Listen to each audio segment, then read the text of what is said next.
You're standing just inside a wooded compound, where the air smells faintly of pine resin and damp earth. Morning has not fully arrived. The light is thin, filtered through tall trees that seem deliberately left untouched, as if the forest itself has been recruited into secrecy. The buildings are low and unremarkable. Wooden structures. Sliding doors. No signs. No flags. Nothing here announces importance. And yet, the stillness feels rehearsed, a quiet maintained through habit rather than chance. Before you drift further into the story, take a moment to subscribe, but only if calm histories told without urgency are your kind of thing. And if you'd like, tell us where you're listening from, or which image stays with you as the story unfolds. You're listening to Echoes of War. Somewhere beyond the trees, a bell sounds. Not loud, not urgent, just enough to mark the passage from sleep into discipline. You do not belong here. But no one challenges your presence. No one looks your way. Men move past in silence, uniforms neat, faces unreadable. They carry notebooks instead of weapons. Knowledge, here, is the first instrument. This is not a battlefield. It is a place where war is prepared without noise. And this is where the Tiger Brigade learned to disappear. The need for invisible war. By the late 1930s, Japan's empire stretched across oceans and continents, but its leaders understood something quietly unsettling. Territory could be seized by force, yet control could not be maintained by strength alone. Battleships and infantry divisions were visible instruments. They announced intent. They provoked resistance. What Japan increasingly required was something less obvious, a way to observe, influence, and fracture opponents before confrontation ever became necessary. The world was changing. Modern war was no longer decided solely by firepower. It depended on anticipation, on knowing what an enemy believed, feared, or planned to do next. Information became a form of terrain, and Japan found itself behind. European powers had already begun refining intelligence services that operated in shadow. Britain's networks stretched through ports and embassies. Germany trained agents to blend into civilian life across borders. The Soviet Union invested heavily in political intelligence and counterintelligence. Japan, by contrast, had relied primarily on military attaches and conventional reconnaissance, effective on battlefields, insufficient in cities, ports, and foreign societies. This imbalance troubled a small group within the Imperial Japanese Army. They did not speak loudly about it. They did not frame their concerns as criticism. Instead, they spoke in terms of vulnerability. Japan, they argued, was strong but exposed. Its officers were trained to command troops, not to read foreign cultures. Its soldiers were disciplined but unfamiliar with deception as a sustained practice. Even its intelligence efforts were fragmented, divided between branches that rarely shared information. What was missing was a doctrine, a system that treated espionage not as an accessory to war, but as a discipline in its own right. One officer, in particular, began to shape this thinking into something concrete. He believed spies should be trained the way soldiers were trained, not as improvisers, but as professionals. They would need language skills, psychological resilience, patience, and above all, the ability to disappear into ordinary life. Not heroes. Not lone operatives driven by bravado. Observers, listeners, recorders. The problem was cultural as much as strategic.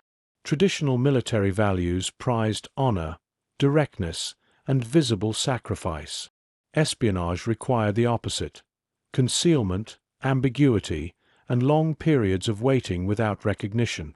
It asked men to suppress instinct rather than display it. This tension slowed progress. But it did not stop it. As Japan's conflicts in China deepened and relations with Western powers deteriorated, the need for invisible preparation grew harder to ignore. Intelligence failures carried consequences that could not be corrected once troops were already deployed. Somewhere beyond the public eye, planning began for a place that would never appear on maps. A school with no formal name, where students would not graduate with ranks or medals. They would leave with something far less visible. In the years ahead, this quiet institution would become known, unofficially, as the House of the Tiger Brigade. And nothing about it would be accidental. Building a school that should not exist. The decision to create a dedicated intelligence school did not come with announcements or formal decrees. There was no ceremony, no ribbon cut. The institution was conceived the way it was meant to operate, quietly, indirectly, and without leaving a clear administrative trail. Officially, it was nothing more than a training detachment. Unofficially, it represented a shift in how Japan intended to fight wars it had not yet declared. The location was chosen with care. Removed from major cities, surrounded by forest, and close enough to rail lines to remain accessible without attracting attention. The landscape itself offered instruction. Trees muffled sound. Distance encouraged isolation. The absence of landmarks made orientation difficult for outsiders. Even arriving there felt deliberate, as if the place resisted being found. Recruitment followed similar principles. Candidates were not volunteers in the usual sense. They were identified, observed, and approached quietly. Many were junior officers. Some were linguists. Others showed an unusual aptitude for patience. Men who did not seek command, who did not dominate conversations, who could sit in silence without discomfort. Physical strength mattered less than mental endurance. This surprised some of the candidates. The school was not interested in men who wanted to be noticed. It sought those who could endure being overlooked. Training began with removal rather than addition. Rank insignia were set aside. Formal titles were discouraged. Students were expected to unlearn habits that signaled authority or aggression. The goal was to reduce presence, not project it. Instruction focused first on observation. Students learned to watch without staring, to listen without reacting, to remember details without writing them down. Streets, train stations, cafes, these became classrooms. The ordinary world was treated as a source of information, if one knew how to move through it correctly. Language training was relentless. Not simply vocabulary, but tone, rhythm, and cultural nuance. A sentence spoken correctly could still betray a foreigner if delivered with the wrong cadence. Students repeated phrases until they sounded forgettable. Neutral. Unremarkable. Deception was taught not as performance, but as routine. False identities were constructed slowly, with histories that could withstand casual questioning. Students memorized personal details, childhood addresses, fictional relatives, invented disappointments, until the line between rehearsal and belief softened. Failure was common, and it was rarely explained. Instructors corrected mistakes without elaboration.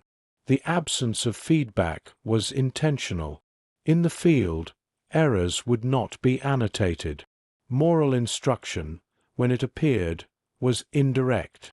Espionage was framed as service rather than betrayal. Loyalty was defined not by visibility, but by effectiveness. Success would be measured by outcomes that others would never attribute to them. There were no graduation ceremonies, no final examinations. Students departed in small groups or alone, at different times, assigned to destinations that were not discussed openly. Some would serve abroad. Others would remain closer to home, embedded in commercial or diplomatic roles. By design, few records were kept. Fewer still survived.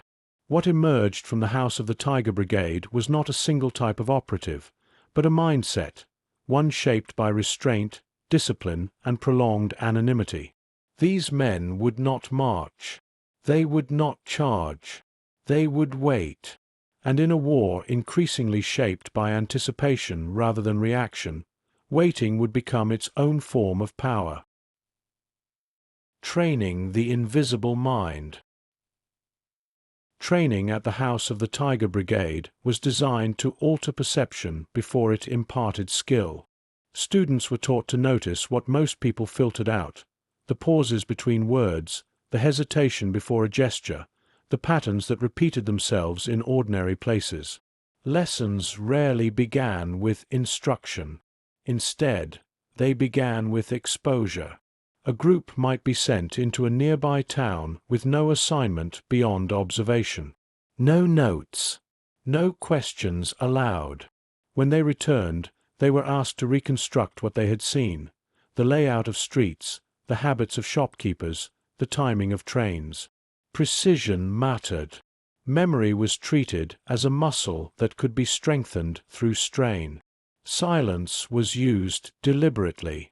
Students spent long periods without speaking, sometimes entire days, learning how quickly the urge to fill quiet space revealed anxiety or intent. Those who fidgeted, who glanced too often, who spoke too readily, were corrected without explanation. You watch this from a distance. There are no raised voices, no visible punishment. Discipline is absorbed rather than enforced. The rules are not posted. They are learned through repetition and omission. Psychological endurance became as important as factual recall. Students were isolated from news, from letters, from familiar routines. Time blurred. Days passed without markers. The goal was not deprivation, but adaptation, to see who could maintain clarity when structure dissolved. Deception training followed a similar logic. Rather than rehearsing dramatic lies, students practiced maintaining consistency over long periods. They were assigned false identities and instructed to live them continuously, even within the compound. A lapse in character, even when unobserved, was treated as failure. Mistakes were noted quietly. Correction came later, often without reference to the moment it occurred. This delayed response forced students to review their own behavior constantly, internalizing surveillance until it became instinctive. Instructors emphasized one principle above all others: the most effective disguise is boredom. An agent who appeared dull, predictable, and unremarkable was far less likely to be remembered. Students learned to suppress distinguishing features, accents, habits, opinions, until they blended into the background of any environment. Not everyone adapted. Some left early, reassigned without explanation. Others remained but never advanced beyond the most basic exercises. There was no shame attached to this. The school measured suitability, not worth. By the end of this phase, those who remained had begun to change in subtle ways. Their movements slowed. Their expressions flattened. They asked fewer questions aloud and answered more internally. What the House was producing was not intelligence officers in the traditional sense. It was observers trained to vanish in plain sight. Discipline without recognition. Recognition was deliberately absent from life inside the House of the Tiger Brigade. There were no commendations, no rankings, no outward signs of progress. Advancement, when it occurred, was communicated indirectly. A change in assignment, access to more complex exercises, a quiet nod from an instructor who otherwise said nothing at all. This absence was not an oversight. It was training. In conventional military culture, recognition reinforced hierarchy and motivation. Here, it was treated as a liability. Praise created memory. Memory created visibility. And visibility, in the work these men were being prepared for, was dangerous. Students learned to complete tasks without knowing whether they had succeeded. They were sent on observation routes that ended abruptly. They were given instructions that were later contradicted. Confusion was introduced intentionally, not to undermine confidence, but to teach composure under uncertainty. You notice how little emphasis is placed on outcome. What mattered was behavior, whether routines were followed, whether composure was maintained, whether curiosity was controlled. The house measured discipline by what did not happen: no unnecessary movement, no reaction to provocation, no attempt to stand out. Authority operated quietly. Instructors rarely raised their voices. Commands were short and delivered without emphasis.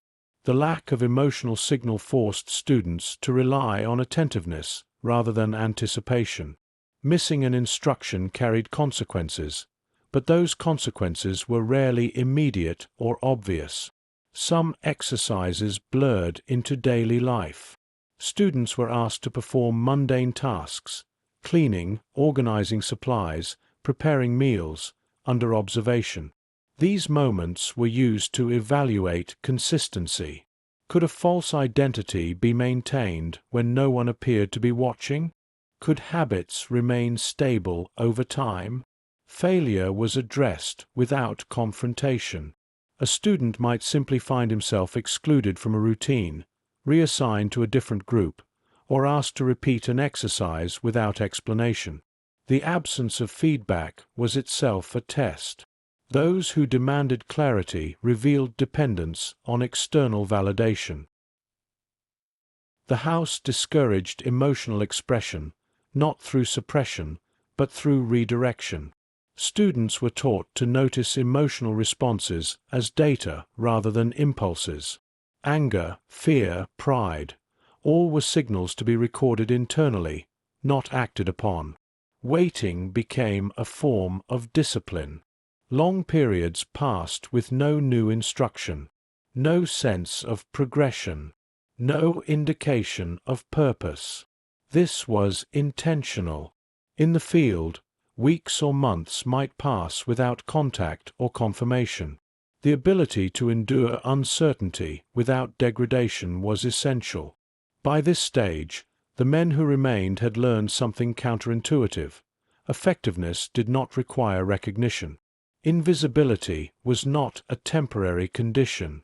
It was the goal. When these students eventually left the house, there would be no farewell, no acknowledgement of what they had endured. Their success would be measured by absence, by operations that left no trace, by outcomes attributed to chance or coincidence. And if they failed, there would be no record to correct. The discipline they carried with them was not enforced by authority. It was internal. Espionage without romance.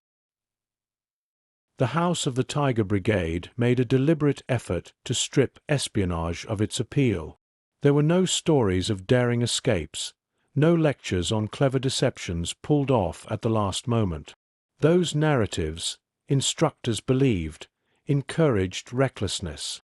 Instead, espionage was presented as repetition, routine, long stretches of ordinary life punctuated by brief moments of relevance. Students were taught that most intelligence work did not involve secrets in the dramatic sense. It involved patterns, schedules that shifted slightly, conversations that repeated themselves with small variations, administrative details that revealed priorities without anyone intending to reveal them. The work required patience more than bravery. A spy who rushed was a liability. A spy who sought excitement would eventually create it, and be remembered for the wrong reasons. You sense how intentionally unremarkable the instruction feels. There is no emphasis on triumph, only on accuracy. Success is described in negative terms: no suspicion raised, no attention drawn, no reaction provoked. Case studies were used sparingly and without embellishment. When historical examples were discussed, names were often omitted. Operations were described in terms of process rather than outcome. What mattered was not what had been achieved, but how quietly it had been done. Students learned to value anonymity not as protection, but as effectiveness. An agent known to one person was already compromised. An agent known to many was already finished. They were trained to move through environments without forming strong impressions. Clothing was chosen to match local norms. Speech was neutral. Opinions, when offered, were borrowed. The goal was not to persuade, but to pass unnoticed. Failure, when examined, was framed clinically. A man who attracted attention was not condemned, but analyzed. Which habit had betrayed him?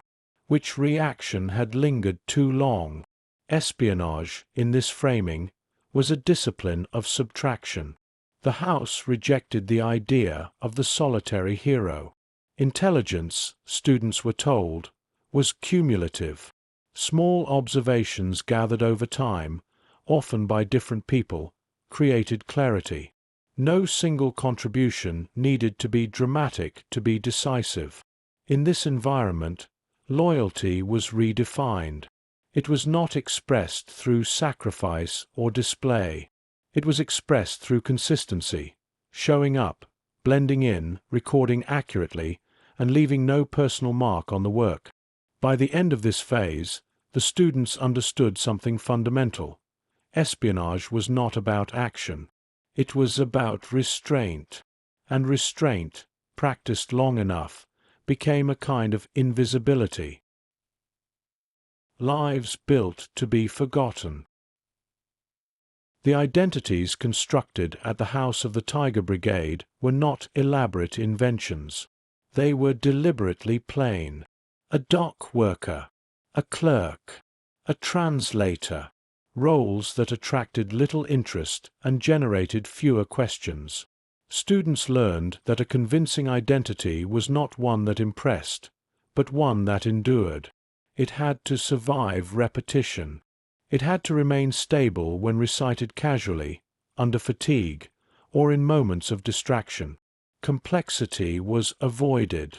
The more details an identity contained, the more opportunities there were for inconsistency. False lives were built from fragments of the real world. Addresses corresponded to actual streets. Employers resembled existing firms. Timelines aligned with historical events. Students memorized these details until recall required no effort.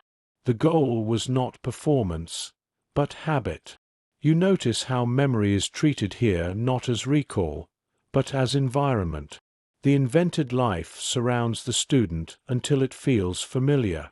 There is no clear moment when the false replaces the real. The transition is gradual, almost unnoticed. Personal attachments were discouraged, not forbidden, but understood as risk. Emotional ties complicated judgment and created patterns that could be observed by others. Students were taught to be courteous, consistent, and distant, present without being intimate. Letters were written and never sent. Conversations were rehearsed and never held. The exercise was not cruelty, but preparation. In the field, isolation would not be theoretical. It would be permanent. Instructors emphasized that forgetting was as important as remembering. Real names, past routines, private habits, these were to be set aside when they interfered with a constructed identity. Nostalgia was treated as distraction. Memory, if uncontrolled, could betray. Some students struggled here, not because the work was difficult, but because it was empty. There were no moments of validation, no sense of progress.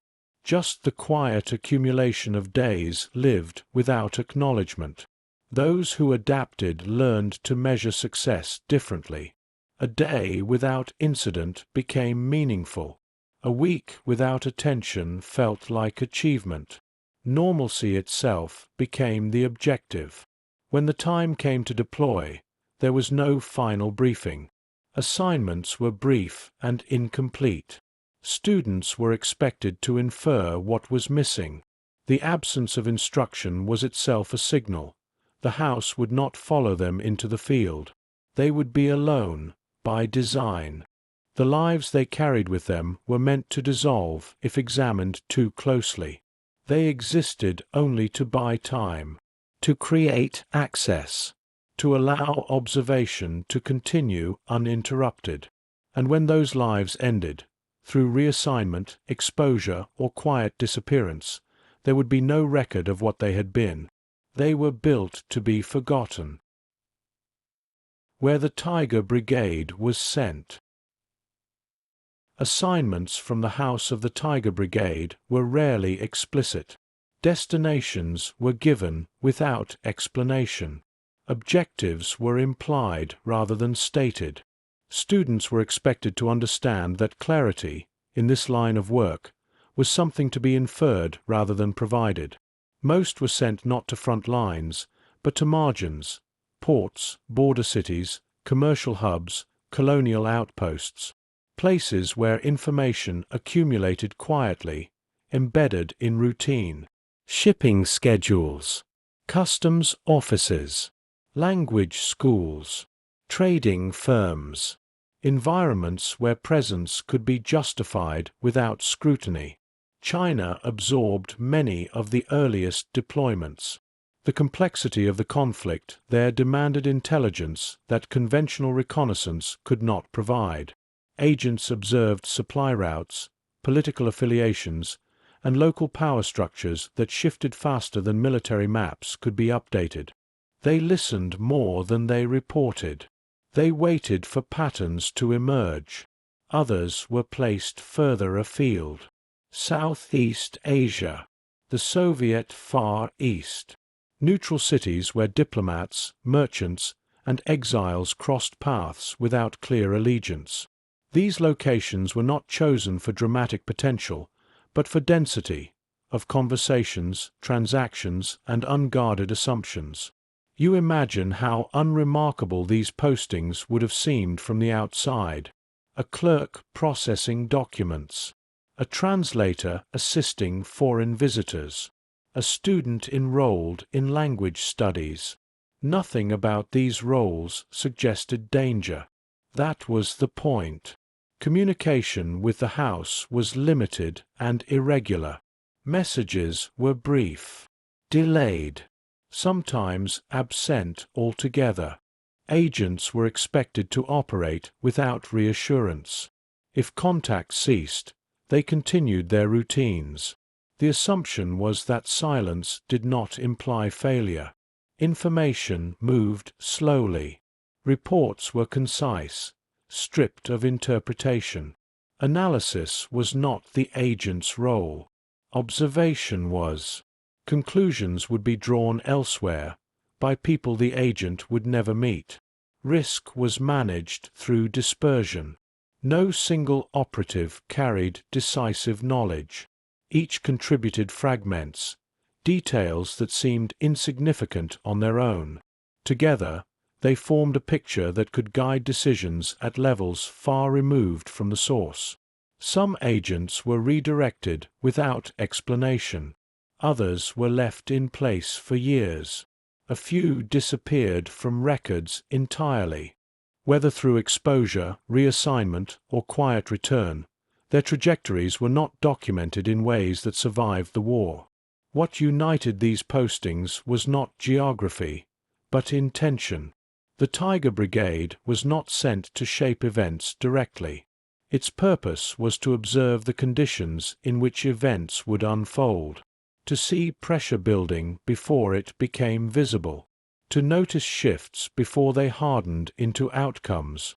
In this way, the house extended itself outward, not through buildings or banners, but through ordinary lives lived carefully. And wherever those lives unfolded, the discipline learned in silence traveled with them. Operating in plain sight. Life in the field rarely resembled preparation.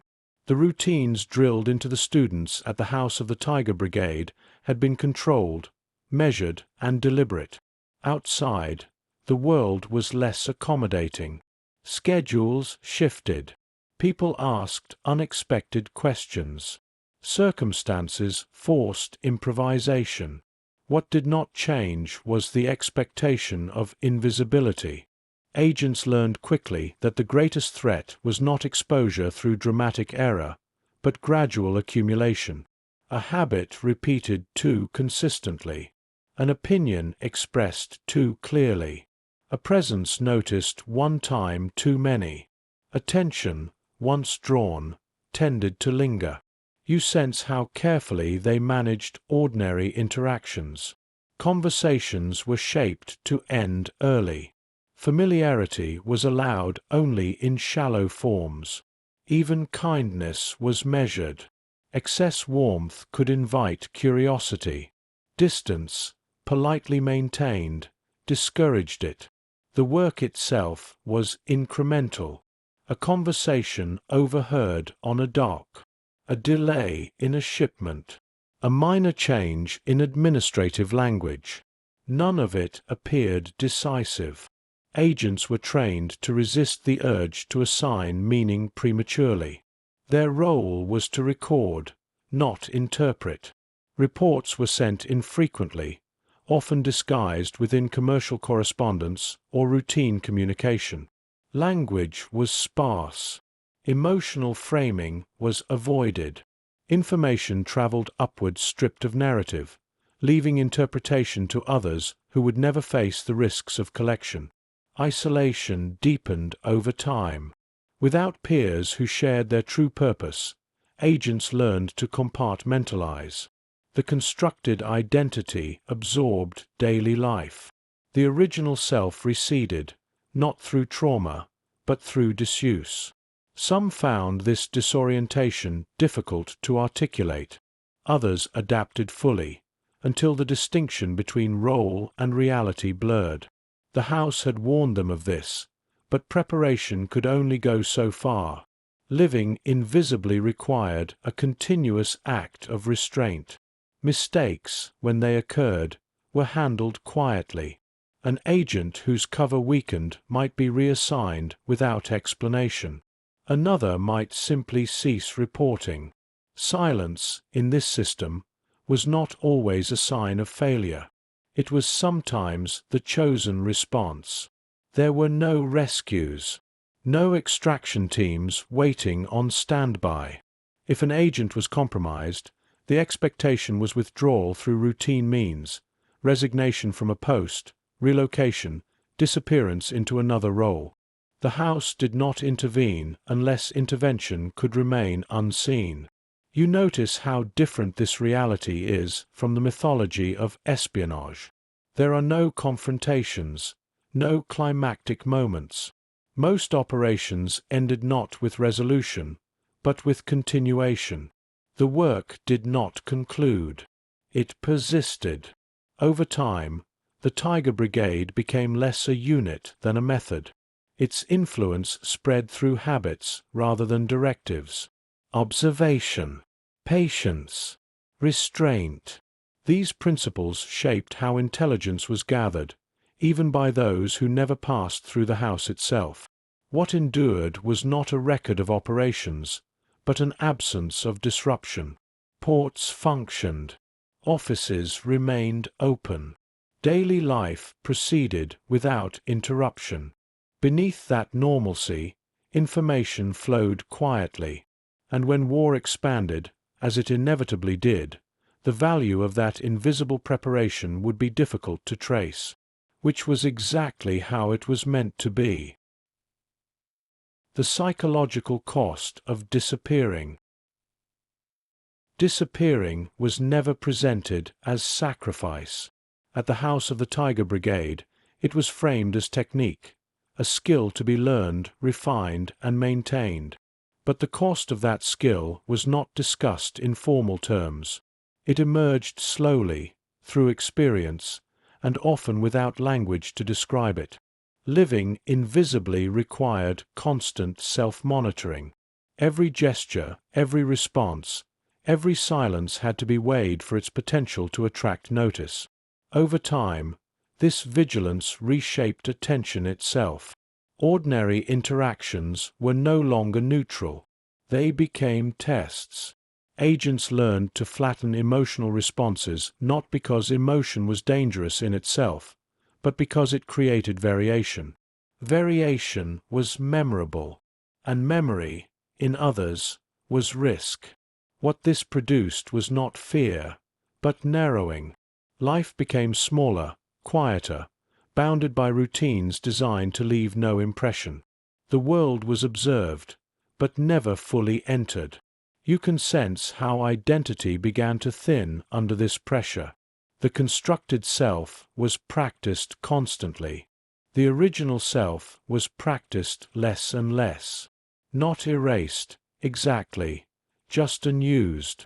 And like any skill left untouched, it dulled. There was no moment when this shift was acknowledged. No marker separating role from reality. The transition happened through repetition. A name spoken often enough began to feel ordinary.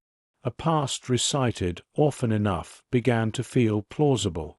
Eventually, the distinction between invention and memory became less important than consistency. Isolation compounded the effect. Agents were surrounded by people, yet alone in purpose. They could not explain what they did. They could not share the weight of attention or restraint. Relationships, when they formed, were asymmetrical, one side revealing, the other withholding. This imbalance required constant correction. Intimacy invited questions. Distance discouraged them. Over time, many agents learned to maintain connections without depth. Friendly, reliable, present, but never open. The house had warned them of this. But warning did not prevent erosion. It only made it quieter. Some agents adapted by shrinking their inner lives. Thoughts were kept practical. Reflections were postponed indefinitely. There was always a reason not to dwell, a report to file, a routine to maintain, an environment to read. Others struggled in less visible ways. Sleep became irregular. Memory fragmented. Time lost its shape. Without milestones or acknowledgement, days blurred together. Success was defined by absence, and absence offered little reinforcement. Unlike soldiers, whose stress was often acute and episodic, the strain here was continuous. There were no battles to survive, no clear endpoints. The pressure did not spike. It persisted. The house did not provide language for this cost. There were no terms for emotional fatigue or dissociation. These experiences were understood privately, if at all. Endurance was assumed. When agents were reassigned or withdrawn, there was no decompression. The constructed life was abandoned abruptly. The habits it had formed did not dissolve as quickly. Silence, once internalized, was difficult to relinquish. Returning to ordinary life presented its own challenges. Visibility felt unsafe. Recognition felt unfamiliar. Being known required skills that had not been practiced. Some former agents found civilian life overwhelming. The noise of opinion, the expectation of self-disclosure, the casual intimacy of everyday relationships. What others experienced as normal felt, to them, exposed. Others adapted smoothly, carrying their discipline inward without outward consequence. They became observers again, this time of their own lives. Quiet, functional, Unremarkable. There were no records kept of these outcomes. The house did not track psychological cost. It was not part of the mission.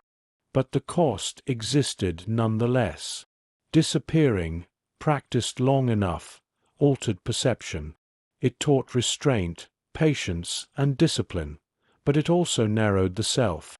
The men trained to erase their presence learned something irreversible: how easily a life could pass without leaving trace. And once learned, that knowledge did not fade. It remained. Quietly. Success measured by silence. The work of the Tiger Brigade produced few moments that could be labeled success in any visible sense.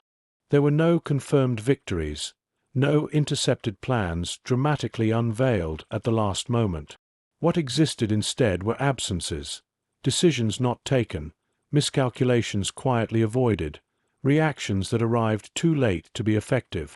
Within Japan's intelligence apparatus, this created a problem of assessment. How do you measure effectiveness when the desired outcome is that nothing appears to happen? Reports from the field were often understated. An agent might note a shift in tone during diplomatic conversations, or an unusual consistency in shipping delays, without drawing conclusions. These fragments accumulated slowly, requiring patience from those who read them. The value lay not in immediacy, but in correlation. You can sense how easily this kind of work could be dismissed. In systems accustomed to decisive action, silence feels like inertia. But for those trained at the house, silence was evidence, a sign that their presence had not distorted the environment they were meant to observe. Success meant remaining forgettable. An agent who became memorable, even for benign reasons, had already compromised his usefulness. The ideal outcome was to complete an assignment and depart without anyone noticing the absence. This philosophy extended inward. Agents were discouraged from evaluating their own impact. Reflection invited doubt, and doubt invited deviation. The house emphasized process over result, believing that consistency, maintained long enough, would produce value even if it was never directly acknowledged. Some intelligence gathered by the Tiger Brigade informed logistical planning. Other fragments influenced diplomatic posture or economic decisions. In many cases, the chain of influence was too indirect to trace. Information blended into broader assessments, indistinguishable from data gathered by other means. There were failures, of course. Not every observation proved accurate. Not every silence concealed success. But the system absorbed error without spectacle. Adjustments were made quietly. Agents were rotated, reassigned, or simply allowed to fade from active use. What endured was a way of thinking about intelligence, one that valued restraint over assertion. The Tiger Brigade demonstrated that influence could be exerted without intervention, that preparation could occur without announcement. As the war expanded and demands on intelligence intensified, this approach would be tested. The need for speed, clarity, and decisive action pressed against the patient methods the house had cultivated. Whether silence could survive that pressure remained uncertain. But for a time, it was enough. When invisibility failed. Invisibility was never absolute. Even the most carefully constructed lives carried risk, and the longer an agent remained in place, the greater the chance that small inconsistencies would surface. The House of the Tiger Brigade acknowledged this quietly. Failure was not treated as anomaly, but as an expected outcome that had to be absorbed without reaction. Some failures were procedural. Communication methods became compromised. Patterns repeated too predictably. An address used once too often attracted attention. In these cases, withdrawal was usually possible. An agent resigned a post, accepted a transfer, or simply stopped appearing. Life shifted, and the trail cooled. Other failures were less manageable. Political environments changed abruptly. Suspicion spread beyond individual behavior and attached itself to entire communities. Foreign nationals were scrutinized. Neutral roles became suspect. In such conditions, invisibility was no longer something an individual could maintain through discipline alone. You sense how fragile the balance became. An identity that had functioned for years could collapse in days, undone by forces unrelated to the agent's conduct. When this happened, the House did not intervene publicly. Rescue would have drawn attention not just to the individual, but to the system itself. Some agents were detained. Others were expelled quietly, their presence erased from records before questions could be asked. A few disappeared entirely, leaving behind only the constructed lives they had inhabited, identities that, once abandoned, led nowhere. The House studied these failures without attribution. Names were removed. Circumstances were reduced to patterns. What mattered was not who had been exposed, but how exposure had occurred. Each failure refined the method. One lesson became clear. Invisibility was context-dependent. It relied not only on individual restraint, but on political conditions that allowed ordinary life to continue uninterrupted. When societies tightened, when fear sharpened boundaries, the space in which spies could exist narrowed dramatically.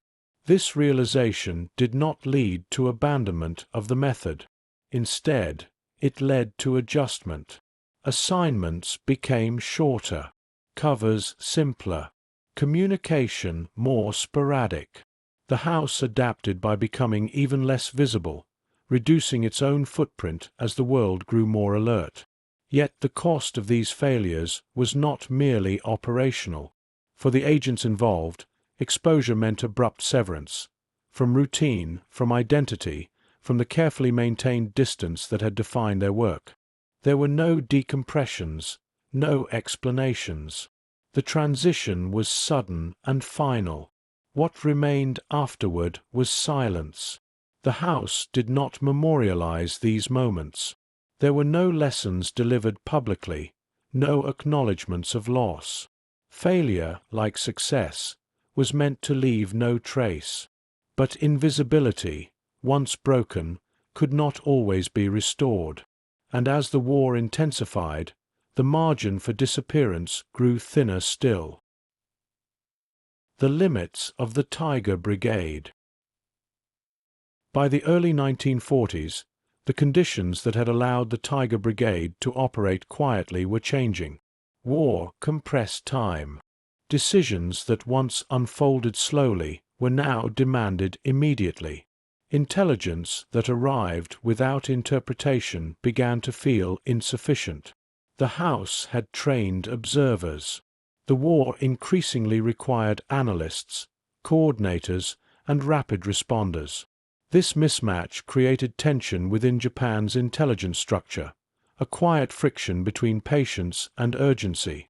Reports from the field continued to arrive, but they competed with louder signals. Military momentum favored information that confirmed existing plans rather than complicated them.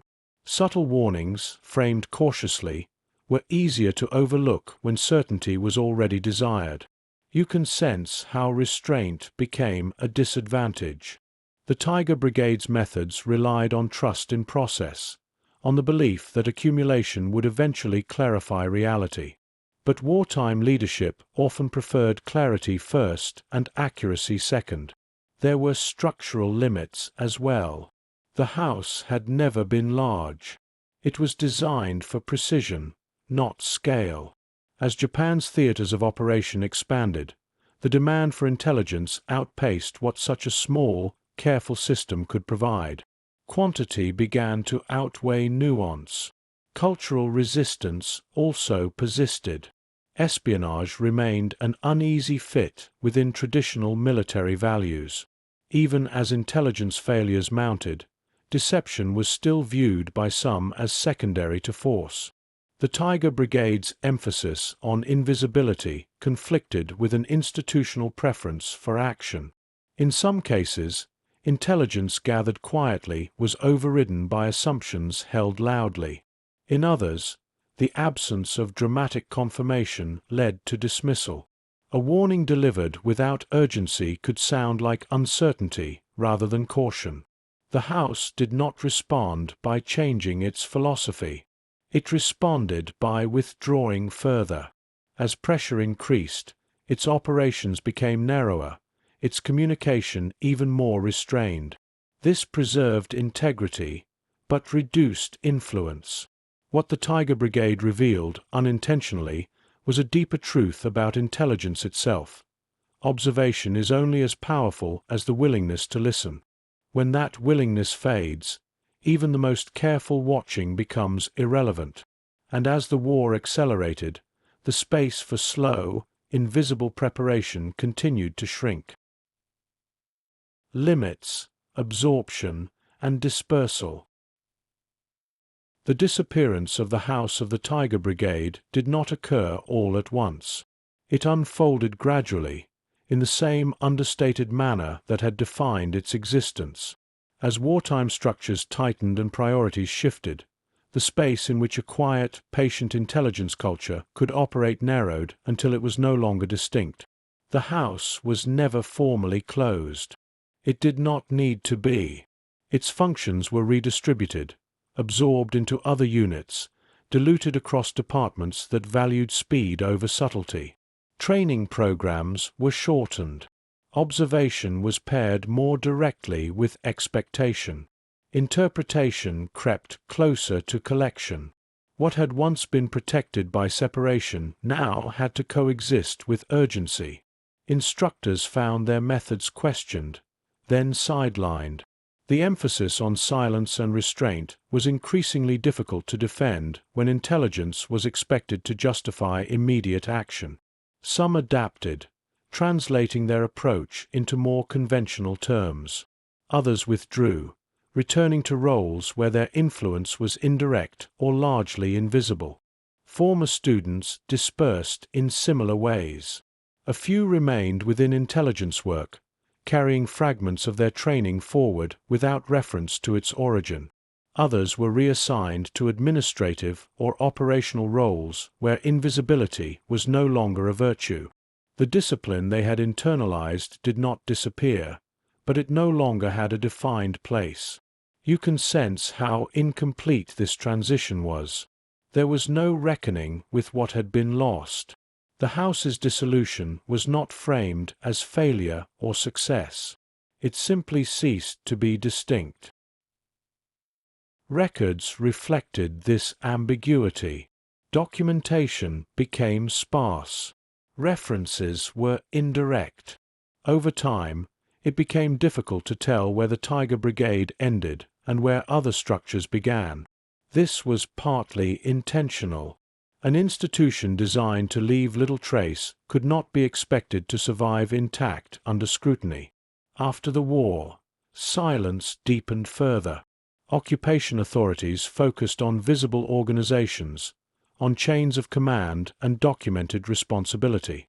The House, having existed largely in shadow, attracted little attention.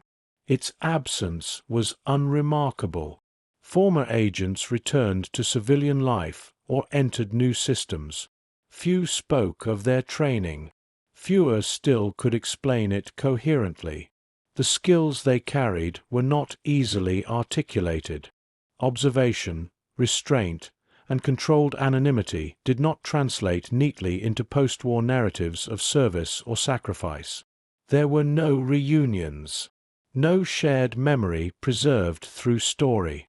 Each experience remained private, disconnected from a larger account. What survived was not an institution, but a set of habits.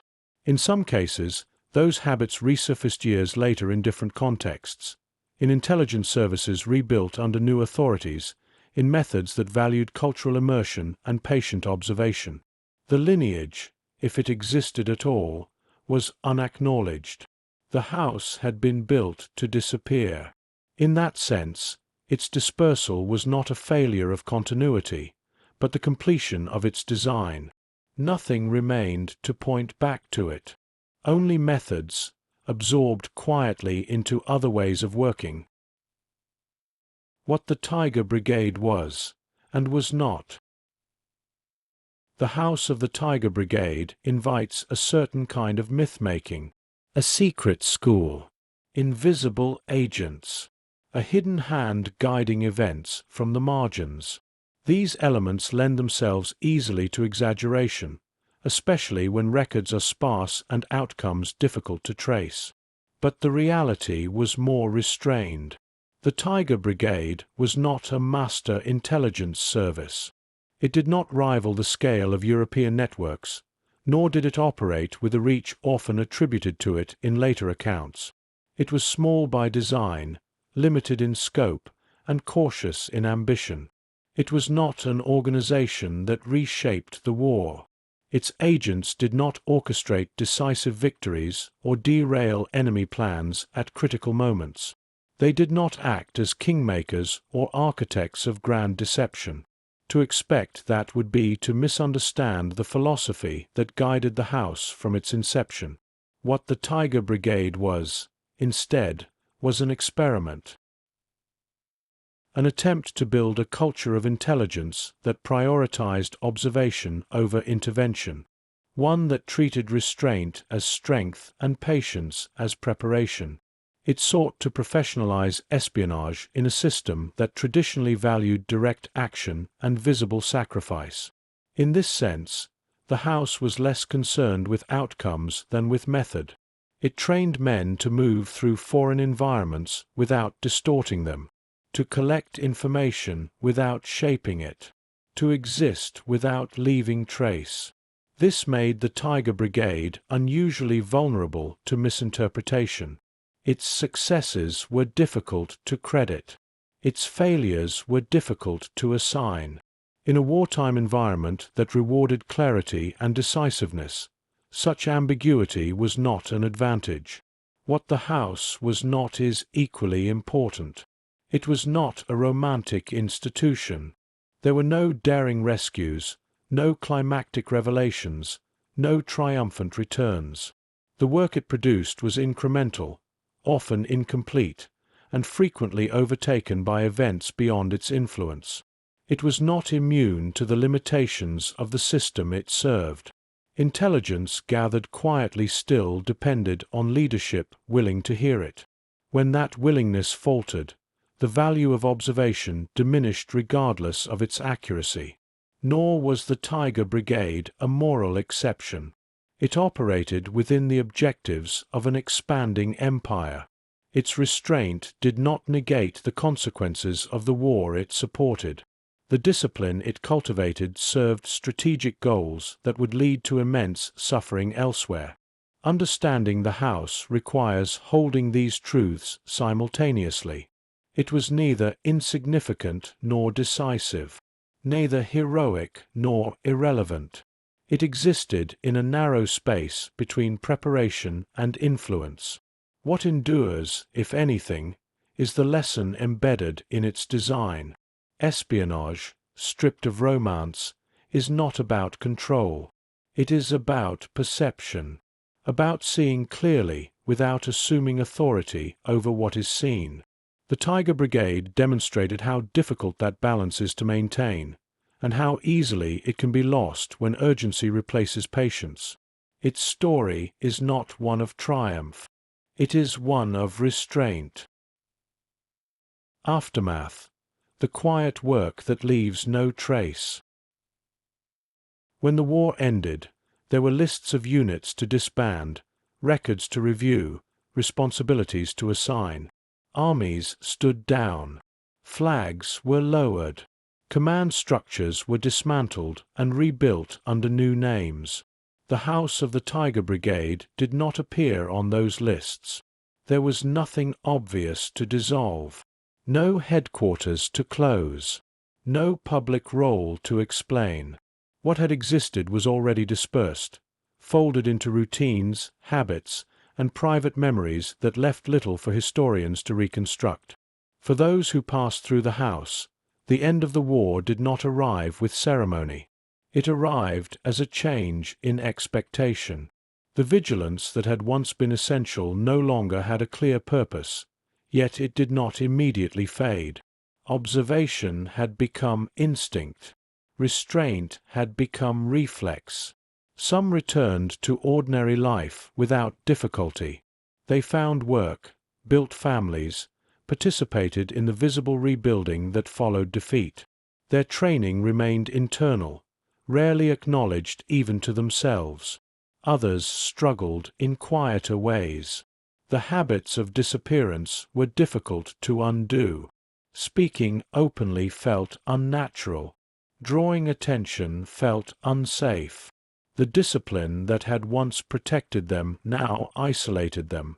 There was no framework to understand this transition, no language for the cost of having lived without recognition. The war, in public memory, favored stories of endurance and sacrifice that could be named and honored. Invisible preparation did not fit easily into that narrative, and so it receded. What remains today is not a clear legacy, but a question.